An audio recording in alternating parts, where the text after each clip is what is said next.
Morning guys! Tara, maglilipat ako ng aking snake plant. Meron na kasi anak na 3 eh. Ngayon ko lang naasikasong ilipat. Yan, tara guys.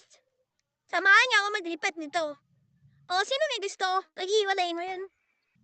Papatalan ko kayo, gusto niyo? Yan, ito yung